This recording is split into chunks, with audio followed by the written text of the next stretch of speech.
Happy New Year, friends! Buckle up because my friend Robyn Graham is back, and she is a powerhouse when it comes to brand marketing strategy and personal branding. Trust me, when I need help or clarity on my brand, I turn to Robyn. She's here today to share her experience and expertise on rebranding and pivoting. And what's the difference between the terms brand, branding, and brand identity? She dives into that too. I also have some awesome news for you. If you're ready to take your Instagram presence to the next level and get those connections, leads, and profits, I just opened up my 90-day Instagram intensive mentorship. Just imagine what it would feel like to finally clarify your brand and brand message so you can show up as your most authentic self. Have someone help you organize and map out monthly and weekly content, create authentic, genuine connections and get DMs from potential clients, and grow your following and convert followers to clients. My friend, if you're ready for some major attention, accountability, and growth in the next 90 days, then working with me is exactly what you need. Check out more details at bossladyinsweatpants.com/coaching. Okay, grab your coffee or maybe some whiskey and let's dive in. Hey there, Mom Boss. Welcome to the Social Media for Mompreneurs podcast, where we dive into personal branding, how to build our businesses on social media, learn some really cool marketing hacks, all while balancing family life. And don't forget, we do it the fun and easy way. I'm Allison Scholes, once a corporate marketing coordinator, a teacher, and now photographer and podcaster. And yes, I'm that boss lady in sweatpants. Go ahead and hand out the kids' tablets, open those juice boxes, put on your comfy sweatpants, and hide in your closet. Let's get this party started. Welcome back to the show, ladies. Today, I'm chatting with my friend and fellow podcaster, Robyn Graham. Robyn is the queen of photography and branding. She's amazing at helping women build personal brands that attract clients. Robyn also hosts the podcast, The Second Phase Podcast. Each week, she shows up with amazing guests and pours so much value into her audience. So do me a favor and make sure you listen to her podcast after this episode. Without further ado, hi, Robyn. Hi, Allison. How are you? I'm good. How are you? And I'm super excited about our topic today, right, Robyn? This is like your jam. We're going to be talking about branding, and we're going to get into the meats and potatoes about really like pivoting and rebranding. Because Robyn, I think you would agree with me, 2020 really threw a monkey wrench in a lot of businesses, especially online entrepreneurs, female entrepreneurs, especially the mompreneurs who are at home balancing the kids and the remote learning, and they have their online business. So we are going to tap into your brain today, and we are going to talk about rebranding and pivoting, because I'm sure there's a lot of entrepreneurs who probably may have done it at the end of 2020, or now that we're into the new year, maybe they're thinking about doing it. So my first question out of the gate is, when is it a good time to rebrand? And on top of that, what is a rebrand? Like, what does that look for an entrepreneur? Oh gosh, these are great questions. So I would definitely agree with you to start that 2020 was a kick in the pants. And, I recently did a show on my own podcast related to this topic, because as someone who is in her second phase, like you are as well, there's a lot of people who lost their jobs in 2020, their corporate jobs, or, maybe as a small business owner. And so they're looking to shift into an entrepreneurial role, or even start a side gig to supplement income for a time period they weren't being paid in 2020. So I think we have to include that population as well when we're talking about pivoting or even rebranding, because what did their business look like before? What did their lives look like before? So the one thing that I always suggest is that before you make a decision to rebrand and pivot, you have to look at the status of things as they are, or as they were before this thought of making a change occurred to you. If you had a business and you were plugging away and getting nowhere, what were you doing that wasn't working? If you were spinning your wheels and you were doing all of these things, but you weren't attracting your clients, how was your brand messaging? Did you even have a brand to market? Because you can't market without a brand first. And so many people think that, your brand is what you say it is, or your brand is, what the products and services you offer. And that's not it. Your brand is what other people say, think, and feel about you. It's how you've differentiated yourself so that they can have complete clarity on what you do, the problem you solve for them, your why, and then how you can help them be the hero of their own journey. And so it's really important to break that out, whereas branding is telling your story. What is your story? What got you to where you are today, so that they can fully understand how you are an expert and an authority in your space. And then your brand identity is your fonts, those assets to your brand that aren't necessarily part of your personality, but they help you be recognizable online. Those colors and fonts that you use on your website, your social media feeds, those kind of things. So it's important to look at all three of those, or really break down the terminology so you can look at what you've done in your business to start with. Like how have you created your brand? Or if you haven't, back up a little bit before you pivot and look at those things to see, where was the breakdown that caused me not to get clients? So let's maybe dissect that a little more, because I was going to jump into the question about what questions we should ask ourselves if we're going to jump into a rebrand or a pivot. But I think before we even get to that, let's break down, you were tossing out some terms of brand, branding, and brand identity. Let's break those three down for our listeners, because I think understanding the difference in those things might help them consider if they need to do a rebrand or a pivot, or it might even lead to the right questions to ask. So what is the difference between those terms?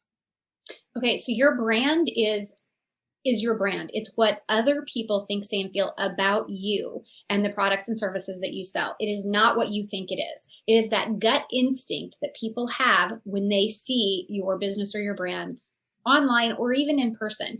I like to associate it with, you go to, you get on Zoom. I mean, you could say a networking event, but the reality is it's all on Zoom now. You meet someone and you just get that feeling in your stomach, like, ugh, I don't jive with them. I'm not sure I trust them. So that's what your brand is. It's that feeling that people get in response to the content you're putting out.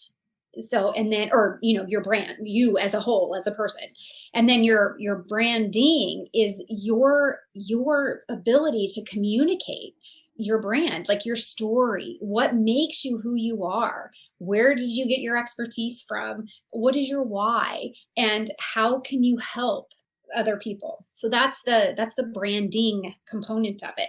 And, with that, there has to be strategy, because you have to know where you should be, what platforms you should be on. You have to have complete clarity around your brand, which is at the top.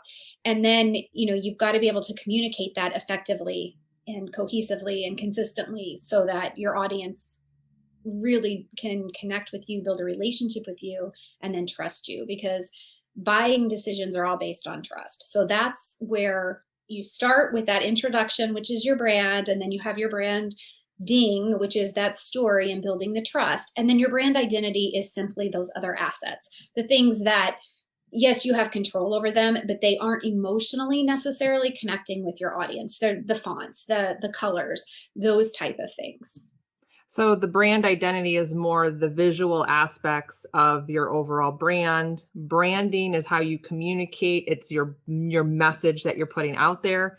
And then your actual brand is really how others feel about you. It's that emotional part of your all over brand. All right. I love those distinctions. That was awesome. So now that we really understand the differences between branding, and brand identity, what questions should we ask ourselves before we jump into the idea of a rebrand or a big pivot? Okay. So what I like to start with is ask yourself first, do you have a brand? And is your brand really representative of who you are? Does it demonstrate, or does it show your values, visions, and your passions? Can people connect with it in a positive light? You have to have a brand before you can market. So you can look at your business and say, I've done all this marketing. Why didn't it work? Well, did you have a brand? And did you communicate your brand story effectively? Was it clear? If you don't have clarity on your brand and your messaging, then your audience isn't going to have clarity on your brand and your messaging. So really looking at, okay, have I niched down? Am I putting out too many different messages that are conflicting and confusing?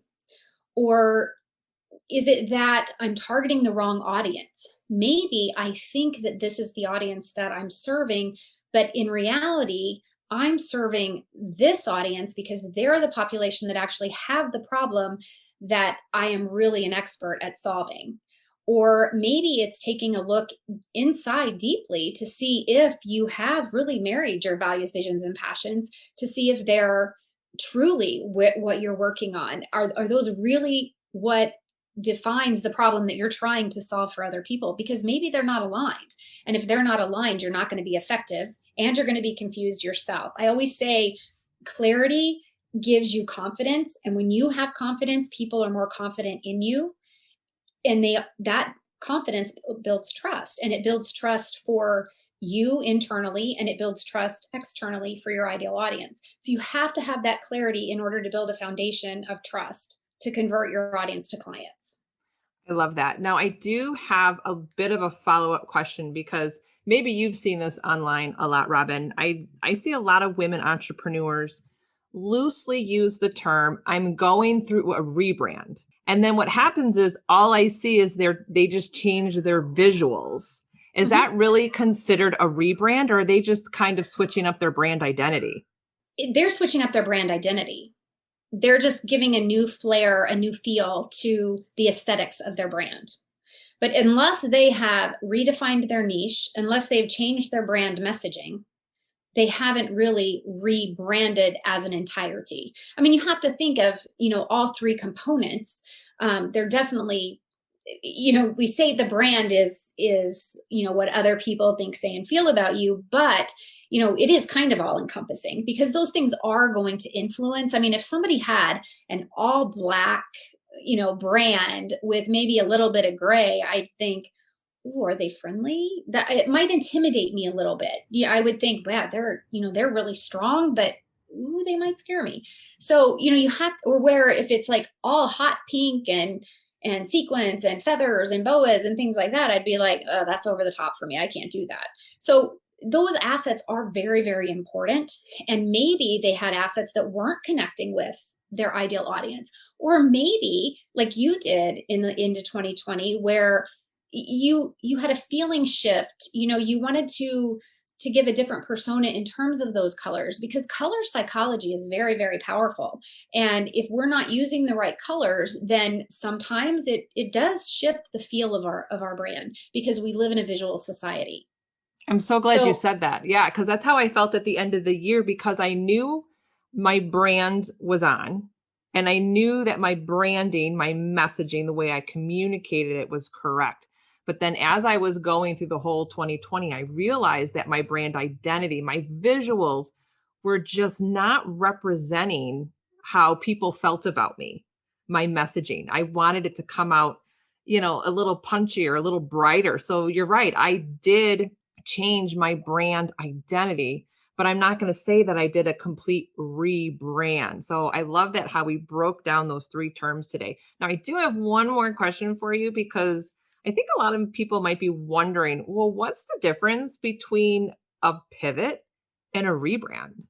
It's funny, because as you were talking, I was thinking, in my mind about what I've watched with your journey, and even with my journey as well, right?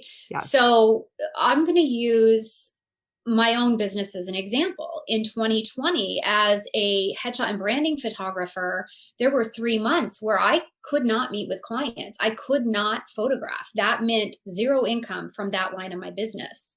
And so I had to pivot to put more focus and more emphasis on the coaching side of my business. To me, that's a pivot. A rebrand is when you look at your business and you really dive deep into the fact that, this isn't serving me anymore and it's not serving my clients anymore. So I'm going to shift gears and I'm going to start, like for me, my ideal audience is similar to yours, but more on the like 40 to 60 age group. And they're literally in their second phase. They're left corporate or stopped being a stay-at-home mom, and they are an entrepreneur. Maybe they're starting as a side gig, or maybe they're full on, jumping in both feet, to be an entrepreneur. But I had, that stayed the same for me. That didn't change. Now, if I had changed and thought, I'm going to start working with Gen Z and the younger side of the millennials, because they like entrepreneurship and I'm going to help them build brands, then I would have been, completely rebranding, because my entire message would be different. People know me as the second phase, working with people in their second phase, helping them identify what that second phase is. It'd be completely different if I would literally be rebranding versus just pivoting. I love that distinction. And you pretty much described what I did in 2020, where I'd made a big pivot.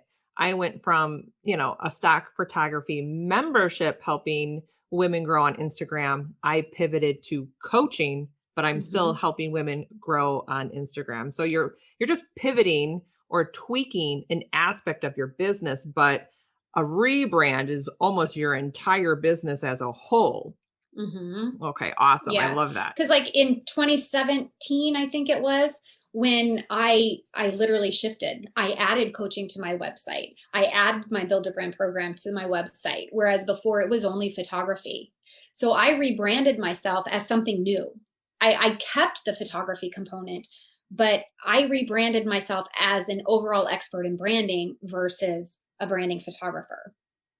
So it's more of a dramatic shift versus saying, I'm tweaking a little bit. Okay. I'm changing a few things, but I'm not doing an overhaul. Whereas when you change your emphasis and you change your client base, that's a rebrand. So think of it like a house. You're not knocking down your entire house and rebuilding. You might just be like doing a whole new room or just adding, a new add-on to a house, but you still have your existing brand. You're just making a little pivot in there. So, right. Okay. You're moving your stove from one side of the kitchen to the other, Exactly. So you're literally pivoting how you cook, it's kind of like that. That's awesome. Now, I'm going to say, like, this is not textbook stuff. These are my opinions and how I view branding. But I think it makes a lot of sense if you look at it that way. Now, some people might use the term, I'm going to pivot and I'm going to leave photography and start coaching. But, to me, that's completely switching the identity of who I am and what I do. So to me, that's a complete rebrand, because everything would have to structurally change for my business. Got it. So I know that we're going to have listeners who really want to clarify and dig deep into their brand. I know that you offer something, your 5 components or your 5 C's to branding. Where can our listeners find that and connect with you? So that's on my website. My website is www.therobyngraham.com. If you go to /resources, all of my downloadables are there. Another great place is my Facebook group, the Female Entrepreneur Insider. I do a lot of lives. We have live trainings all the time. So we focus on branding, of course, and personal branding, but we also have guest speakers. We have a lot of really great speakers coming up, and you've been in the group. And today we did one on chakras, which is totally not necessarily related to branding. However, when our energy centers are right, it makes a big difference on our focus and everything in our business. So that was interesting. But we have, legal trainings and social media trainings, everything to help you build an overarching business for success.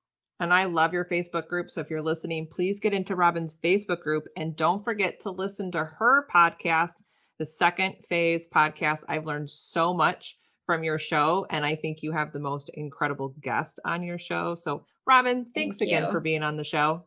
Thank you. I'm honored, Allison. Thank you for tuning in today. If you loved today's episode, then please head over to iTunes, social media for mompreneurs, and leave a review. Your review helps grow the show. And don't forget, head to BossLadyInSweatpants.com to grab all my freebies and hang out with me on Instagram at Allison Scholes. I'll see you soon.